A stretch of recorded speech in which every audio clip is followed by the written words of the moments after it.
ಗುರು ಹಿರಿಯರಿಗೆ ಹಾ ಕನ್ನಡ ಸಂಘದ ವತಿಯಿಂದ 2ನೇ ಸಂದಿನ ನಮಸ್ಕಾರಗಳನ್ನು ಸಲ್ಲಿಸುತ್ತಾ ಮಹಾತ್ಮರಾಗಿರ್ತಕ್ಕಂಥವ್ರು ಒಂದು ಮಾತನ್ನ ಹಿಂಗೆ ಹೇಳ್ತಾರೆ ಕರು. ಏನ್ ಹೇಳ್ತಾರಪ್ಪ ಮಾತಾ? ಬಲ್ಲವರ ಒಡನಾಟ ಬೆಲ್ಲವನು ಮೆದ್ದಂತೆ. ಬಲ್ಲವರ ಒಡನಾಟ ಬೆಲ್ಲವನು ಮೆದ್ದಂತೆ, ಬಲ್ಲವರಲ್ಲದವರ ಒಡನಾಟ ಕಲ್ಲಿಗೆ ಹಾಯ್ದಂತೆ ಸರ್ವಜ್ಞ. ಹೌದ್ರಿಪ್ಪ. ಯಾಕೆ ಈ ಮಾತನ್ನ ಹೇಳಿದ್ರು ಸರ್ವಜ್ಞ ಕವಿಗಳು ಅಂತಂದ್ರ, ಯಾಕೆ ನಮ್ಮ ಮಾತು ಹೇಳಿದ್ರಿಪ್ಪ?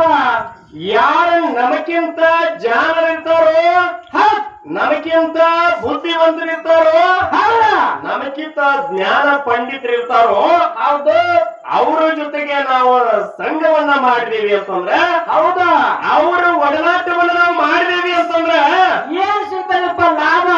ನಾವು ಹೆಂಗ ಆಗ್ತದಪ್ಪ ಅಂತಂದ್ರ, ಬೆಲ್ಲವನ್ನು ಮೆದ್ದಂತೆ. ನಾವು ಬೆಲ್ಲವನ್ನ ತಿಂದಾಗ ಎಷ್ಟು ಸಿಹಿ ಆಗ್ತದ್ಲಿ ಅದನ್ನ, ಹೌದು, ಆ ರೀತಿ ಜ್ಞಾನ ಪಂಡಿತರ ಸಂಘವನ್ನ ಮಾಡಿದಾಗ ಅಂತಹ ಬೆಲ್ಲವನ್ನ ಮೆದ್ದಂತಹ ಸಿಹಿ ನಮಗೆ ಬರ್ತದೆ. ಹೌದ್ರಿಪ್ಪ. ಇನ್ನು ಯಾರ ಬಲ್ಲವರಾಗಿರುವುದಿಲ್ಲವೋ ಅಂತಹ ಅವರ ಸಂಘವನ್ನು ನಾವು ಮಾಡಿದೇವಿ ಅಂತಂದ್ರೆ ಏನ್ ಸಿಗ್ತದಪ್ಪ ಅಲ್ಲಿ ಲಾಭ? ನಾವು ಹೋಗಿ ಕಲ್ಲಿಗೆ ಹಾಯ್ದಂಗ ಆಗ್ತದ. ಹೌದ್ರಿಪ್ಪ. ಹಿಂಗೊಂದು ಮಾತ. ಅದಕ್ಕೆ ಯಾವ ಪಂಡಿತರಾಗಿರ್ತಕ್ಕಂತಹ ಪುರಾಣ ಪಂಡಿತರು, ಕವಿಗಳು, ಹೌದು, ಅನೇಕ ಪುರಾಣಗಳನ್ನ ಅಧ್ಯಯನ ಮಾಡಿರ್ತಕ್ಕಂತಹ ಪುರಾಣ ಪಂಡಿತರು ಇವತ್ತಿನ ದಿವಸ ನಮ್ಮ ಜೊತೆಗೆ ಹೌದಪ್ಪ ಸರ್ಜೋಡಿ ಬಂದಿರ್ತಕ್ಕಂಥದ್ದು. ಹೌದ್ರಿ. ಅದಕ್ಕಾಗಿ ಊರನವರು ಕೂಡ ನಮ್ಮ ಹಿರಿಯರು ಒಂದು ವಿಚಾರವನ್ನು ಇಟ್ಟಾರ. ಏನಿಟ್ಟಾರಿಪ್ಪ ಹಿರಿಯರ ಮಾತ? ಇಲ್ಲಿ 2 ಮೇಳಗಳ ನಮ್ಮ ಊರನೋದವಲ್ಲ, ಈ 2 ಮೇಳಗಳ ಒಳಗ ಯಾರು ಚಂದ ಹಾಡ್ತೀರಿ, ಯಾರು ಚಲೋ ಹಾಡ್ತೀರಿ, ಯಾರು ಚಲೋ ಮಾತಾಡ್ತೀರಿ, ಸಂಗೀತ ಯಾರು ಹಸನೈತಿ, ಯಾರು ಅಗದಿ ಪರ್ಫೆಕ್ಟ್ ಆಗಿ ಹಾಡ್ತೀರಿ ನೋಡ್ರಿ, ಮುಂದಿನ ಜಾತ್ರೆಗೆ, ವರ್ಷ ಜಾತ್ರೆಗೆ ಆ ಊರಾಗಿನ ಗುಡಿ ಒಳಗೆ ಒಂದು ಮ್ಯಾಲ ಜೊತೆಗೆ ನಿಮ್ದ ಹಾಡ್ಕಿ ಮಾಡ್ತೀವಿ ಅಂತ ಹೇಳಿ ಇಲ್ಲಿ ಒಂದು ಬೋರ್ಡನ್ನ ಹಚ್ಚಿ ಅದ್ರ ಜೊತೆಗೆ 501 ರೂಪಾಯಿ ಕಾಣಿಕೆಯನ್ನು ಕಟ್ಟಾರಿ. ಕಾಣಿಕೆಯನ್ನು ಕೂಡ ಹಿರಿಯರು ಕಟ್ಟ್ಯಾರ. ಒಂದ್ ವರ್ಷ ಕರಾರ ಕೊಟ್ಟಾರಿಪ್ಪ. ಒಂದ್ ವರ್ಷ ಅಲ್ಲ, ಇವತ್ತಿನ ದಿವಸ ಈಗ ಮುಂಜಾನೆ ಒಟ್ಟಿಗೆ ಮಂಗಳಾರತಿ ಒಟ್ಟಿಗೆ ತಿಳಿದ ಬಿಡ್ತಾವ, ತಿಳಿತಾರ. ಇವತ್ತ ಫಿಕ್ಸ್ ಆಗಿಬಿಡ್ತದ. ಮುಂದಿನ ವರ್ಷ ಯಾವ್ದ ಮ್ಯಾಲ ಹಾಡಿಗೆ ನಾವು ಕೂಡಿಸ್ಬೇಕು ಅಂತಕ್ಕಂಥದ್ದು ಸದಾ ಗೊತ್ತಾಗ್ತದ. ಹೌದಪ್ಪ. 5 ಗಂಟೆ ಗೊತ್ತಾಗ್ತದ. ಈಗ ಹೆಂಗಾಗತ್ತೆ ಗೊತ್ತದ? ಹೆಂಗ್ರಿಪ್ಪ? ಒಂದು ಹುಲಿ ಅದು ಎಯ್ದಿರ್ತದ. ಎಯ್ದಿರ್ತಕ್ಕಂತ ಹುಲಿ 2 3 ಮಕ್ಕಳನ್ನ ಎಯ್ದಿರ್ತದ. ಹೌದ್ರಿಪ್ಪ. ಆ ಹುಲಿ ಮರಿಗಳಿಗೆ ಬಿಟ್ಟು ಬ್ಯಾಟಿಯನ್ನ ಆಡುವುದನ್ನು ಕಲಿಸಿದಂಗ ನಮ್ಮ ಗ್ರಾಮದ ಹಿರಿಯರು ಏನ್ ಮಾಡಾಕತ್ತಾರಪ್ಪ ಅಂತಂದ್ರ, ನಿಮ್ಮಲ್ಲಿ ಏನ್ ಶಾಣೆತನ ಅದ ನೋಡು, ಅದ್ರ ನೀವ ಏನ್ ಮಾಡ್ರಿಪ್ಪ ಅಂತಂದ್ರ ಗುರುತು ಮಾಡ್ಕೊಂಡ ನೀವ ಶಾಣೆತನವನ್ನ ನಮಗ ತಿಳಿಸ್ಕೊಡ್ರಿ ಅಂತಂದ್ರೆ ದಯವಿಟ್ಟು ತೋರಿಸ್ಕೊಡ್ರಿ, ಮುಂದಿನ ಸಲ ನಿಮ್ಮನ್ನು ನಾವು ಬೆಳೆಸುವಂತ ಪ್ರಯತ್ನವನ್ನ ಮಾಡ್ತೇವೆ ಅಂತ ಹೇಳಿ ಈ ರೀತಿಯಾಗಿ ನಮ್ಮ ಮೇಳಗಳಲ್ಲೇನೆ ಒಂದು ಸ್ಪರ್ಧೆಯನ್ನ ಅವರ ಇಟ್ಟಿದ್ದಾರೆ. ಹೌದ್ರಿಪ್ಪ. ಈ ಸ್ಪರ್ಧೆ ಯಾರ ಜಯಶಾಲಿಗಳಾಗ್ತಾರೆ, ಯಾರ ಹಸ್ತ, ಗುರುವಿನ ಹಸ್ತ ಯಾರ ಮಸ್ತಕದ ಮ್ಯಾಗ ಇರ್ತದ ಅಂತಕ್ಕಂಥದ್ದು ಮುಂಜಾನೆ ಗೊತ್ತಾಗ್ತದೆ. ಹೌದು, ಯಾರು ಎಟ್ಟೆಂಟು ಮಟ್ಟಿಗೆ ದುಡ್ದಾರ ಅಂತಕ್ಕಂಥದ್ದು ಈಗಾಗಲೇ ಗೊತ್ತಾಗಿರ್ತಕ್ಕಂಥದ್ದು, ಗೊತ್ತಾಗ್ತಾ ಬರ್ತಕ್ಕಂಥದ್ದು. ಹೌದು. ಹಂಗಾಗಿ ಇರ್ಲಿ, ಒಂದು ಗುರು ಹಿರಿಯರಿಗೆ ಈ ಒಂದು ರೀತಿ ಸ್ಪರ್ಧೆಯನ್ನ ಬೆಳೆಸಿರ್ತಕ್ಕಂಥದಕ್ಕಾಗಿ ಅವರಿಗೆ ಕೂಡ ಅನಂತ ಕೋಟಿ ನಮಸ್ಕಾರಗಳನ್ನು ಇವತ್ತಿನ ದಿವಸ ಸಲ್ಲಿಸಿ. ಹೌದ್ರಿಪ್ಪ. ಯಾಕಪ್ಪ ಅಂತಂದ್ರೆ ಯಾಕ್ರಿಪ್ಪ? ಸಿದ್ದರಾಮೇಶ್ವರ 4 ಮಂದಿ ಕೂತಿರಿ, ನಿಮ್ಗೆಲ್ಲರಿಗೂ ಕೂಡ ಗೊತ್ತಿರಬಹುದು. ಅದಕ್ಕೆ ಏನು ಅಂತಂದ್ರೆ ಸಿದ್ದರಾಮೇಶ್ವರದ ಒಂದು ಕತೆ ಹೇಳ್ತಾನೆ. ಏನ್ರಿಪ್ಪ ಕತೆ? ಯಾಕೆ ನನ್ನ ಕತೆ ಹೇಳ್ತಾನೆ ಅಂತಂದ್ರೆ, ಮೊನ್ನೆ ಬನ್ನೂರೊಳಗ ಸಿದ್ದರಾಮೇಶ್ವರ ಕಳಸಾರೋಹಣದ ಸಂದರ್ಭದೊಳಗೆ, ಲಿಂಗ ಪ್ರತಿಷ್ಠಾಪನಾ ಸಂದರ್ಭದೊಳಗೂ ಕೂಡ ನಮ್ಮ ಮೇಳ ಕೂಡಿಸಿದ್ರು. ಹಾಕಿದ್ರಪ್ಪ ನಮ್ಮ ಮೇಳ ಹಾಕಿದ್ರು. ಆವತ್ತಿಗೂ ಸಹಿತ ಸಿದ್ದರಾಮೇಶ್ವರ ಕತೆ ಬೆಳತನಕ ಸಿದ್ದರಾಮೇಶ್ವರ ಕತೆನ ಹೇಳ್ಕೊತ ಬಂದೇನೆ. ಹೌದ್ರಿಪ್ಪ. ಯಾಕಂತಂದ್ರೆ ಸಿದ್ದರಾಮೇಶ್ವರರ ಪವಾಡಗಳ ಬಗ್ಗೆ, ಸಿದ್ದರಾಮೇಶ್ವರ ಪಾದಸ್ಪರ್ಶ ಮಾಡಿರ್ತಕ್ಕಂಥ ಈ ನೆಲದ ಬಗ್ಗೆ ನಾನೊಂದು ಪುಸ್ತಕನೂ ಕೂಡ ಬರೆಯುವಂತಹ ಪ್ರಯತ್ನವನ್ನು ಮಾಡಕತ್ತೀನಿ. ಹೌದ್ರಪ್ಪ. ಅದಕ್ಕಾಗಿ ಎಲ್ಲಾ ಕಡೆಗೂ ಹೋಗಿ ನಾನು ಹೋದಂತಹ ಸಂದರ್ಭದೊಳಗೆ ನಮ್ಮ ಸಿದ್ದರಾಮೇಶ್ವರರ ಬಗ್ಗೆ ಯಾರು ಹೇಳ್ತಾರಲ್ಲ ಅವ್ರದ್ದೆಲ್ಲನೂ ಕೂಡ ಸಂಗ್ರಹ ಮಾಡ್ಕೊಂಡ ಅದನ್ನ ಬರೆದಿಟ್ಕೊಳ್ಳುವಂತಹ ಪ್ರಯತ್ನವನ್ನು ಕೂಡ ಮಾಡಕತ್ತೀನಿ. ಹೌದ್ರಪ್ಪ. ಆ ಭಗವಂತನ ಆಶೀರ್ವಾದ ನಮ್ಮಾಗಿತ್ತಪ್ಪ ಅಂತಂದ್ರೆ ಮುಂದಿನ ಜಾತ್ರೆಯವರಿಗೆ ಆ ಪುಸ್ತಕನೂ ಕೂಡ ಬಿಡುಗಡೆ ಮಾಡುವಂತಹ ಶಕ್ತಿ ಆ ಭಗವಂತ ಕೊಡ್ಲಿ ಅಂತ ಅವನಲ್ಲಿ ಪ್ರಾರ್ಥನೆ ಮಾಡ್ಕೋತೇನೆ ನಾನು. ಹೌದು.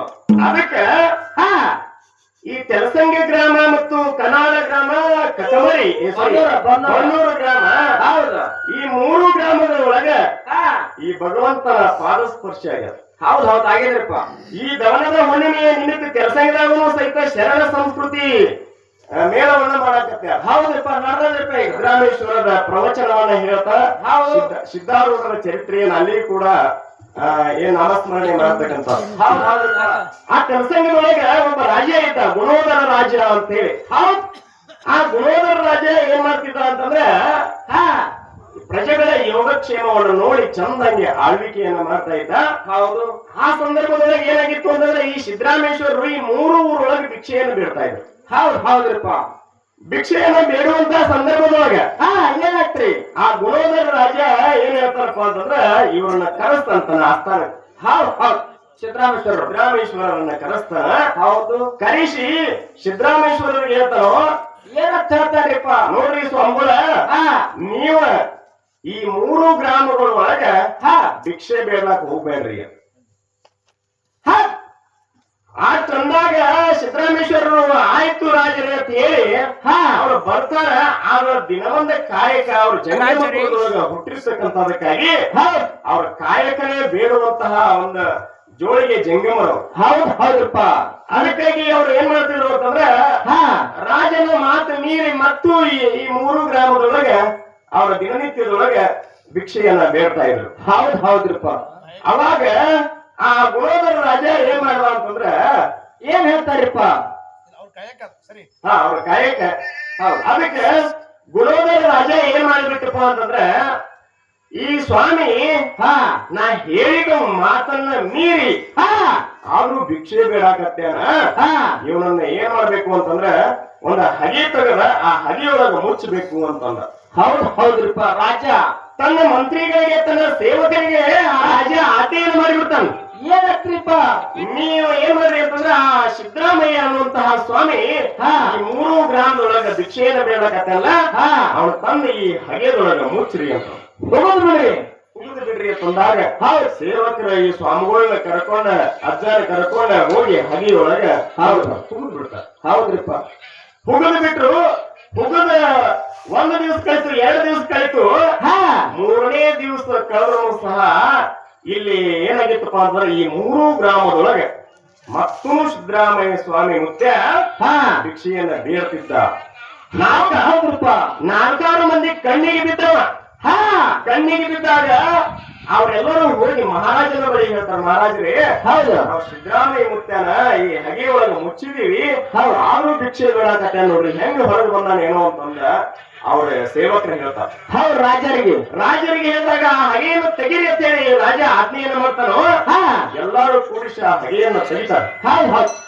ಹಗೆಯನ್ನ ತೆಗೆದಂತ ಸಂದರ್ಭದೊಳಗ ಆ ಹಗೆಯಲ್ಲಿ ಸಿದ್ದರಾಮಯ್ಯ ಮುತ್ಯ ಇರ್ಲಿಲ್ಲ. ಆ ಹಗೆಯೊಳಗ ಒಂದು ಮಿನುಕಾಗಿರ್ತಕ್ಕಂಥ ಒಂದು ದೀಪ ಉರಿತಿರ್ತದ. ಅಂತ ಪವಾಡ ಆಗೈತ್ ನೋಡ್ರಿ. ಪವಾಡ ಪುರುಷ ಯಾರು ಅಂತಂದ್ರೆ ಸಿದ್ದರಾಮೇಶ್ವರರು. ಹೌದ್ರಿಪ್ಪ. ಅಂತಹ ಪವಾಡ ಪುರುಷನ ಅವ ನೆಲದೊಳಗೆ ಈ ನಡೆದಿರ್ತಕ್ಕಂತಹ ನೆಲದೊಳಗ ನಾವು ಹುಟ್ಟಿದೀವಪ್ಪ ಅಂತಂದ್ರೆ ನಾವು ಎಷ್ಟು ಭಾಗ್ಯಶಾಲಿಗಳು, ನಾವು ಎಷ್ಟು ಪುಣ್ಯವಂತರು. ಇಂತಹ ಅದ್ಭುತವಾಗಿರ್ತಕ್ಕಂತಹ ಶಕ್ತಿ ದೇವರು ಯಾರಪ್ಪ ಅಂತಂದ್ರೆ ಸಿದ್ದರಾಮೇಶ್ವರರು. ಇವ್ರ ಆಗಿ ಹೋಗಿ ಬಹಳಷ್ಟು ಕಾಲಗಳೇನು ಆಗಿಲ್ಲ.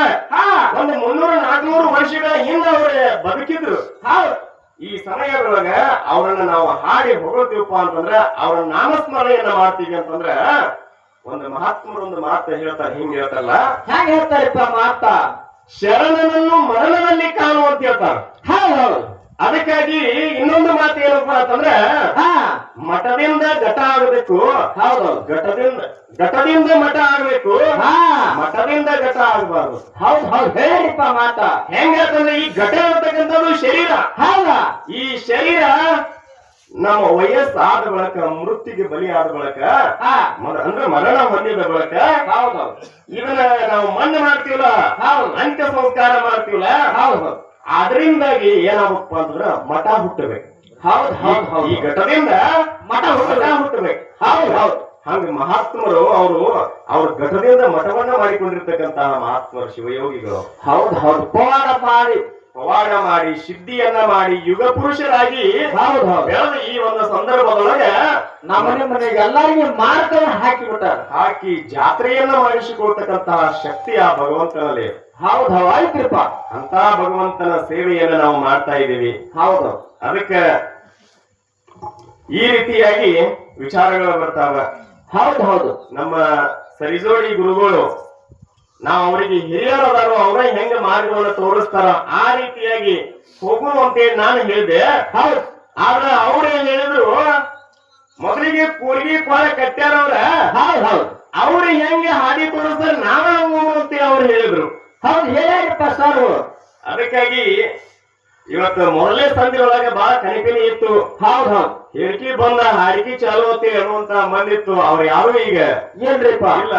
ಹೌದು ಅದಕ್ಕೆ ನಾವ ಹಾಡುದು, ನಾವ ಮಾತಾಡುದು, ನಾವ ಭಾಷಾಡುದು ಆಗ್ಬಿಟ್ಟರು. ಹೌದು ಆದ್ರೂ ಕಟ್ಟಿ ತಿಳಿದು ಈಗ ಈಗ ಕೇಳೋರಟ್ಟ ಕೂತಾರ ಈಗ ಸರ ಜೋಳ ದೊಡ್ಡ ಹಾಡಿ ಹೋಗ್ಯಾವ ಈಗ. ಹಾ ಕರೆ ಗಟ್ಟಿ ಅಂದ್ರೆ ಅರ್ಥ ಹೋಗಾವು. ಹಾ ಹೌದು ಏನಾದ್ರಿ ಅದಕ್ಕೆ ಇದ್ರಾಗ ಹೇಳಿಕೆ ಮಾಡ್ಬಿಡ್ತೇವೆ ಏನಿಲ್ರಿ.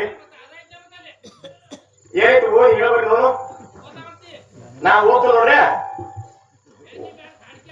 ಇಲ್ಲಿ ಓದ್ತನ ಕೇಳಲಿ, ಸಮಾನಲ್ಲಿ ಕೇಳಿ ಓದ್ತನ ಈಗ.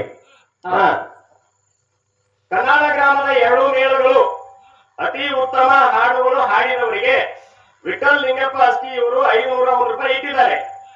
ಇವತ್ತಿನ ದಿವಸ 1 ನಂಬರ್ ಬಂದವರಿಗೆ ಮುಂದಿನ ವರ್ಷ ಊರಾನ ಹಾಡಿಕೆ ಮೇಳ ಜೊತೆಗೆ ಹಾಡಲು ಅವಕಾಶ ಕೊಡಲಾಗುವುದು. ಏನೈತೆ ಬರ್ಲಿಲ್ಲ ಮತ್ತೆ ನನಗೆ ಬ್ಯಾಡ್ರಿ ಮತ್ತೀಗ ಎಲ್ಲಿ ಹೇಳ್ತೀನಿ ಇಲ್ಲಿ ಐತನ ಹಂಗಲ್ರಿ. 5 ನುಡಿ ಮಾತಾಡ್ಬೇಕಾಗತ್ತೆ, ಚರ್ಚೆ ಮಾಡ್ತೀವಿ. ಹಂಗಿರಲ್ಲ ಇಲ್ಲಿ ಕಟ್ಟಿ ಚೀಟಿ ಏನೈತೆ ಚೀಟಿ ಓದಿ ಬೇಡ ಬೇಡ